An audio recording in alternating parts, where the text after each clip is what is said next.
तर ते इस्रायलच्या प्रोजेक्टचं पण आज काम बघून घेऊया. वेदाचे बाबा. हा,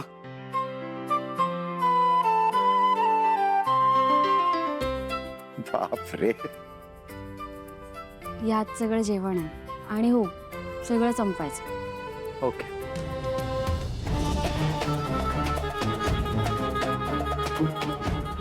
मी उगाच टेन्शन घेत होते. हा अथर्व तर लगेच ऑफिसला पण चाललाय. प्रामाणिक, कष्टाळू, स्वतःचं ऑफिस असूनही सुट्टी घेत नाही. असो, माझ्यासाठी चांगलंच आहे. अगदी माझ्या मनासारखं होतंय. आणि हो औषध घ्यायला विसरू नका. वेळेनुसार सगळी औषधं मी यात ठेवलेली आहे. फक्त नीट बघून घ्या.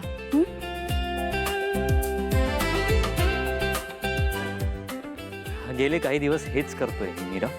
हाय माझ्या लक्षात. काही लक्षात राहत नाही तुमच्या. मीरा, अगं लक्षात राहील त्याच्या. तो काय लहान मुलगा आहे का? नाही नाही मंजिरी, लहान मुलगाच आहे तो. काही लक्षात राहत नाही त्याच्या. मीरा, तू अजिबात काळजी करू नकोस. असं समज की मी वेदाला फिरायला घेऊन चाललेलो आहे. इतकं लक्ष ठेवीन मी अथर्ववर.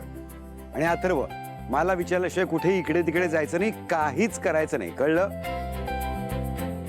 कळलं बाबा. मी 100% तुमचं ऐकेन. हा. आणि त्यासाठी मला चॉकलेट पण हवंय. मग दे ना, दे तुला चॉकलेट, दे ना.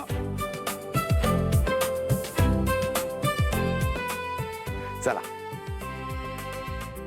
तुमच्या सगळ्या सूचना देऊन झाल्या असतील तर आम्ही निघावं. हो, धन्यवाद. मी पण येते गाडीचं. या.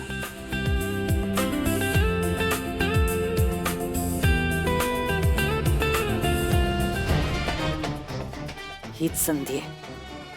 आज कालकायाला मीराच्या जवळ यावंच लागेल. पण अथर्व जर परत आला